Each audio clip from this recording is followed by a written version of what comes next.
کے خلاف کھڑے ہو گئے. جب عمیر نے جا کے رپورٹ دی نا ابو جہل کو کہ وہ تو 3 اونٹ کھا سکیں گے اور 300 سے کچھ کم اور کچھ زیادہ ان کی تعداد ہے، اس سے زیادہ نہیں ہے، میں خوب وادیاں دیکھ آیا ہوں، میں خوب ٹیلے دیکھ آیا ہوں. تو ابو جہل نے سنادید قریش کو بلا کر کہا عمیر کی رپورٹ سنو کتنی حوصلہ افزا ہے، صبح لڑائی کی نوبت نہیں آئے گی، صبح تو رسیاں کٹھی کرو اور جکڑ جکڑ کے مسلمانوں کو اونٹوں کی پشتوں پہ باندھ لیں گے اور پھر سینے حرم میں جا کے کعبۃ اللہ کی دیواروں کے ساتھ باندھ دیں گے، لوگوں کو تماشا دکھایا کریں گے کہ یہ نیا دین لے کر آئے تھے اور یہ ان کا کیا حال ہے. جب اس نے رعونت بھرے اتنی زبان سے یہ جملے نکالے تو عمیر جو سارا منظر اپنی آنکھوں سے دیکھ کر آیا تھا، ابن حشام میں لفظ موجود ہیں، اس نے کہا وَلَٰكِنْ رَأَيْتُ یا معشر قریش البلایا تحمل المنایا، اے قریش کے سرداروں اتنے بھی تکبر میں نہ آؤ، میں اپنی ان آنکھوں سے دیکھ کر آیا ہوں کہ یثرب کی اونٹنیاں اپنی پشتوں پہ نری موتیں اٹھا کے لے آئی ہیں، ان کے بدن پہ چیتھڑے ہیں، ان کے پیٹ کمر سے لگے ہوئے ہیں، لیکن وہ زخمی سانپوں کی طرح پیچ و تاب کھا رہے ہیں. کل ان میں سے کوئی نہیں مرے گا جب تک تم میں سے ایک ایک کو لڑ نہیں جاتا. تم تو یہ کہتے ہو رسیاں کٹھی کرو، میرا مشورہ مانتے ہو تو رات کے اندھیرے میں بھاگ سکتے ہو تو بھاگ جاؤ. اس قوم سے لڑنا تمہارے بس کا روگ نہیں ہے جو مرنے کے لیے آئی ہے. اتنی بڑی قوت کو دیکھ کر ان کے سینے میں خوف پیدا نہیں ہوا، بلکہ آپ جانتے ہیں بدر کی تاریخ گواہ ہے کہ 2 گھوڑے تھے، ایک روایت میں صرف ایک گھوڑا تھا، 6 زرہیں تھیں، 8 تلواریں تھیں، 70 اونٹ تھے، اور جن کے پاس تلواریں نہیں تھیں انہوں نے کھجوروں کے ڈنڈے توڑ لیے اور ہواؤں میں لہرانے شروع کر دیے. جب یہ ملکوتی قافلہ مدینے سے باہر نکل رہا تھا، دکانوں پہ یہودی عیسائی بیٹھے تھے. انہوں نے کہا مسلمانوں کس بل بوتے پہ جا رہے ہو، کس برتے پہ جا رہے ہو، کون سا آسرا ہے تمہارا، آلات حرب و ضرب تو تمہارے پاس موجود نہیں، اتنی بڑی قوت سے ٹکرانے جا رہے ہو جو کیل کانٹے سے اور اسلحے سے آلات حرب و ضرب سے لیس ہو کے آئی ہے، تم مقابلہ کیسے کر پاؤ گے، کس بل بوتے پہ جا رہے ہو.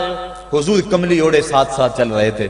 صحابہ نے اشارہ کر کے کہا نہ تیغ و تیر پر تکیا، نہ خنجر پر نہ بالے پر، بھروسہ ہے تو اس سادی سی کالی کملی والے پر.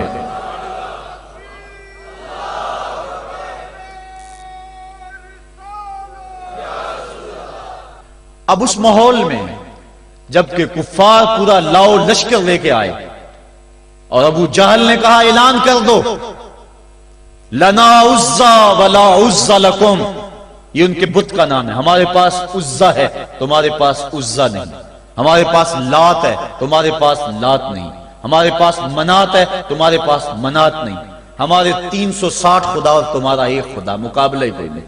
اس نے کہا کھڑے ہو کے اونچی جگہ پہ کہا اپنے نقیب کو اعلان کرو لنا عزا ولا عزا لکم. حضور کے کانوں میں آواز پڑی، فرمایا علی تم بھی اونچے ٹیلے پہ کھڑے ہو جاؤ اور تم ان کو جواب میں کہو اللہ مولانا ولا مولا لکم، اللہ ہمارا مولا ہے تمہارا مولا کوئی نہیں ہے. اور پھر حضور نے سجدے میں سر رکھ دیا. سجدہ اتنی بڑی قوت ہے، ہزاروں ایٹم بمبوں کے اندر وہ قوت نہیں ہے جو سجدے کے اندر طاقت رکھ دی.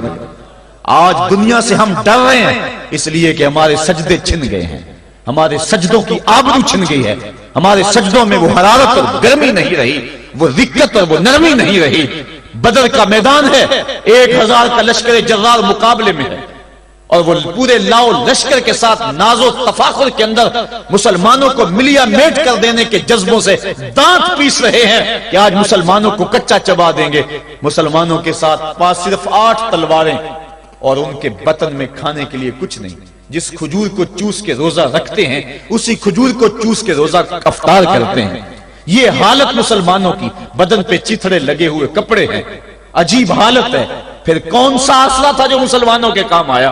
مصطفیٰ کریم نے مسجد عریش میں سجدے میں پیشانی جھکا دی. حضرت ابو بکر صدیق رضی اللہ تعالیٰ عنہ فرماتے ہیں میں حضور کے ساتھ تھا، ساری رات مصطفیٰ روتے رہے، آنکھوں میں آنسو ہیں.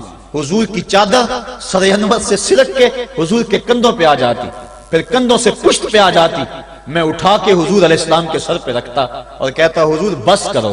حضور بار بار روتے اور اللہ کی بارگاہ میں سجدے میں سر ڈال کر التجائیں کرتے.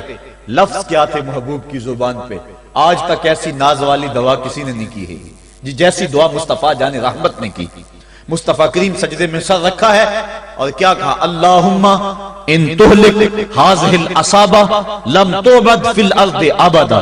میرے مالک میں نہیں کہتا کہ ان لوگوں کو بچا لے، دیکھ میری زندگی کی کمائی یہی 313 ہے جو میں تیری چوکھٹ پہ لے کے حاضر ہو گیا ہوں. میری زندگی کا کل اثاثہ، میری زندگی کا کل سرمایہ کوہ ابو قبیس پہ کیے گئے درسوں کا نتیجہ، عکاظ کی منڈی کے اندر دیے گئے درسوں کا نتیجہ، اور ذی المجال کے میلے میں تیرے دین کی تبلیغ کا نتیجہ، طائف کے بازاروں میں پتھر کھا کھا کے جو تبلیغ کی اس کا نتیجہ، رستے میں گڑے، رستے میں بچھتے ہوئے کانٹے، اور مکے کے بازاروں میں میرے بدن کے اوپر پڑتی ہوئی اوجریاں، میں نے پھر بھی تیرا کلمہ بلند کیا. میرے مالک میری پوری زندگی کا گداز، میری پوری زندگی کا سرمایہ، میری زندگی کے آنسو، میری زندگی کا رونا سینے حرم کے اندر کعبۃ اللہ کی چھاؤں کے میں سجدے کر کر کے، کوئی کبھی میں نے عمر مانگا، کبھی میں نے حمزہ مانگا، تیرے دین کے لیے میں نے جو ایک ایک کر کے تنکا جوڑا اور یہ ایک چھوٹا سا گھونسلہ بنایا. یہ گھونسلہ اب بجلیوں کی زد میں ہے، کفار کی بجلیاں اس گھونسلے کو جلا دینا چاہتی ہیں. میرے مالک میں یہ نہیں کہتا کہ میرا یہ گھونسلہ اور میری یہ مٹھی بھر جماعت اور یہ چند میرے لوگ اور یہ میرا سرمایہ اور اثاثہ، میری پوری زندگی کی کمائی، میری جوانی کا سرمایہ جو میں نے تیرے سامنے لا کے رکھ دیا ہے، میں یہ نہیں کہتا ان کو بچا لے، لیکن میرے مالک اگر یہ نہ رہے تو قیامت تک پھر تجھے بھی خدا کوئی نہیں کہے گا. ان تہلک ہذہ العصابہ لم تعبد فی الارض ابدا. اگر یہ نہ رہے تو قیامت تک تیرے نام کے ڈنکے بجانے والے بھی دنیا پہ نہیں ہوں گے. یہ حضور نے اللہ کی بارگاہ میں دعا کی اور سجدے میں سر رکھا ہے. حضور علیہ السلام کی آنکھوں میں اشک جاری ہیں، سجدے سے قوت حاصل کی جا رہی ہے. دشمن کے مقابلے میں مصطفیٰ کریم سجدے میں سر رکھ کے اللہ سے آرزو کر رہے ہیں. حضرت سیدنا صدیق اکبر فرماتے ہیں اچانک حضور نے سر اٹھایا، میں خوش ہو گیا کہ حضور کے چہرے پہ مسکراہٹ تھی. حضور مسکراتے ہوئے فرمایا ابشر یا ابا بکر ھذا جبریل آخذ بعنان فرسہ. ابو بکر بشارت ہو، وہ جبریل اللہ کی مدد لے کر آ گئے. تو یہ سجدے تھے جن سجدوں نے ظالم اور جابر قوتوں کا منہ توڑ کے رکھ دیا. حضرت علی المرتضیٰ روایت کرتے ہیں رضی اللہ تعالیٰ عنہ، فرماتے ہیں میں نے ہاتھ میں تلوار تھامی اور میدان میں کود پڑا. میں نے کئی کافروں کو واصل جہنم کیا، پھر پلٹ کے دیکھا کہ میں حضور کی زیارت کر لوں، لیکن مجھے حضور نظر نہ آئے. میں نے ڈھونڈا تو ایک سمت حضور نے پیشانی سجدے میں رکھی ہوئی تھی اور زبان پہ لفظ تھے یا حیو یا قیوم، یا حیو یا قیوم. حضور یہ پڑھتے جا رہے تھے، یا حیو یا قیوم کا وظیفہ پڑھتے جا رہے تھے اور سجدے میں پیشانی تھی حضور کی. میں پھر دوبارہ آیا اس سجدے سے جوش لے کر، اس سجدے سے گرمی اور حرارت لے کر، اور پھر دشمن کی صفوں میں کود گیا. میں نے ایک کافر کو واصل جہنم کیا، پھر زیارت کے لیے واپس آیا، دیکھا تو پھر سجدے میں حضور نے سر رکھا ہوا ہے اور یہی کہہ رہے ہیں یا حیو یا قیوم، یا حیو یا قیوم، یا حیو یا قیوم برحمتک استغیث. یہ جملے حضور کی زبان پہ ہیں اور سجدے میں حضور کی پیشانی. میں پھر گیا، پھر آیا، کئی بار ایسا ہوا میں کافر کو قتل کرتا، پھر آتا حضور کو سجدے میں دیکھتا. فرمایا پھر حضور نے تلوار تھامی اور مصطفیٰ کریم میدان جنگ میں کود پڑے. لوگ بڑھ چڑھ کے دشمنوں پہ حملہ کرتے تھے، لیکن جو سب سے آگے کافروں کی صفوں میں کود کے حملہ کر رہا تھا وہ آمنہ کا لال محمد مصطفیٰ صلی اللہ علیہ وسلم. تو سجدے سے وہ قوت ملتی ہے، سجدے سے وہ نور اور روشنی